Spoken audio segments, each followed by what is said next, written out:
Section 119 इसी के साथ हम लोग डिस्कस कर लें। अगर किसी ऐसे अपराध के किए जाने की परिकल्पना, कोई ऐसा अपराध हो रहा है, ऐसी कोई परिकल्पना अगर वो बन रही है कि लोक सेवक द्वारा छिपाया जा रहा है, एक सामान्य व्यक्ति द्वारा छिपाया जा रहा है, वो सेक्शन 118। अगर इसी काम को हाइड करने का या छिपाने का जो काम है वो लोक सेवक कर रहा है, क्योंकि लोक सेवक की जिम्मेदारी क्या है? समाज के अंदर बढ़ते हुए अपराधों को नियंत्रित करना।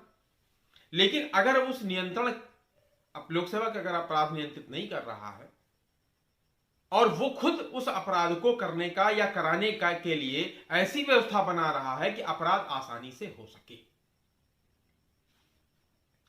अगर ऐसी कोई व्यवस्था वो बनाता है जिससे आप आसानी से हो सकती हो, तो उस स्थिति में जो लोक सेवक होगा उसको दंड मिलेगा 10 साल का। अगर अपराध किया नहीं जा रहा है, चूंकि उसका काम क्या है? उसका काम है अपराध को नियंत्रित किया जाना। अगर अपराध नहीं किया गया, लोक सेवक ने अपना पूरा प्रयास किया लेकिन अपराध नहीं किया गया, तो अपराध जो उसको सजा मिलेगी वो मिलेगी टोटल सजा का 1/4। एक उदाहरण समझ लीजिए, ए नाम का एक पुलिसकर्मी है, ए व्यक्ति है एक, उसका नाम है ए और वो है पुलिसकर्मी।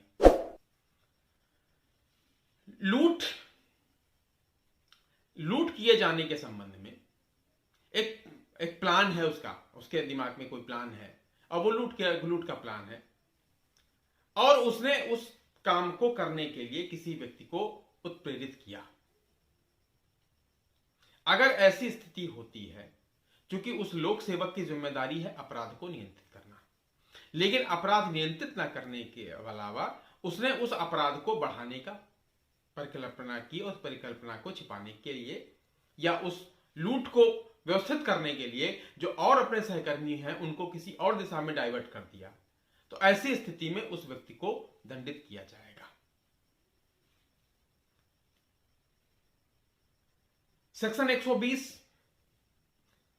जिस तरीके से आपने अभी पिछली धारा देखी कि अगर कारावास से दंडित, जैसे सेक्शन 118 की बात की गई जहां पे मृत्युदंड या आजीवन कारावास की बात की जा रही थी, ऐसे सेक्शन 120 की बात है रही जहां पे सिंपल धारा है कि 120 सेक्शन 120 में कि ऐसा कोई अपराध आसानी से किया जा सके जो अपराध मात्र दंडनीय हो कारावास से।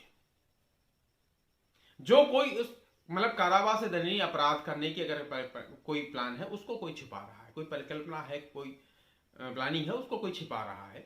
जो कोई इस अपराध के लिए, जो कोई व्यक्ति अपराध किया जाना को कारावास से दंडनीय है और उसको आसान बनाने के लिए अगर वो प्रयत्नशील है, तो ऐसी स्थिति में जो कारावास होगा वो टोटल अपराध के 1/4 के बराबर होगा। अगर वो अपराध किया जा रहा है तो 1/4 के बराबर वो अपराध का सजा उसको मिलेगी, और अगर अपराध नहीं किया जा रहा है तो टोटल अपराध का 1/8, यानी अगर कोई ऐसा अपराध किया जा रहा है जिसमें सजा 10 साल की है, अगर वो अपराध किया जाता है तो सजा उस व्यक्ति को मिलेगी 1/4 यानी 2.5 साल, और अगर वो अपराध किया ही नहीं जाता है तो 10 साल का 8वां हिस्सा उसकी सजा होगी। सेक्शन 120 मुझे लगता है आप समझ गए होंगे। अबेटमेंट का जो सेक्शन है, जो चैप्टर है, वो यहां से खत्म होता है। जो इंडियन पिनल कोड का भाग 5 है, अध्याय 5 है। आगे एपिसोड में हम लोग आगे की धाराओं की बात करेंगे। लेकिन बहुत महत्वपूर्ण है कि हमारे उस प्रयास को जन जन तक पहुंचाने की जिम्मेदारी हमारे अलावा आपकी भी है।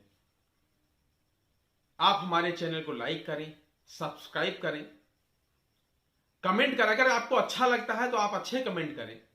अगर कोई सुधार की जरूरत लगता है कि इसमें कोई सुधार की जरूरत है तो आप मुझे उसके लिए सजेशन दे सकते हैं। आप हमारे YouTube के जो ये कमेंट सेक्शन है उस कमेंट सेक्शन में अपने कमेंट करें, और जो भी कमियां आपको दिखती हैं या आपको ऐसा लगता है कि किसी विशेष कानून की विधा के ऊपर आपका कोई क्वेश्चन है, कोई प्रश्न है, आप जानना चाहते हैं तो आप उसमें पूछ सकते हैं। हम और हमारी टीम प्रश्न को, आपकी जिज्ञासा को दूर करने का प्रयास करेगी। और इस पूरे एपिसोड को, इस पूरे वीडियो को अपने मित्रों तक, अपने साथियों तक पहुंचाएं, जिससे कि कानून का ज्ञान आम जनमानस तक पहुंच सके और अधिक से अधिक लोग हमारे इस प्रयास से प्रभावित हों, हमारे इस प्रयास से लाभान्वित हों। तब तक के लिए बहुत बहुत धन्यवाद आपका।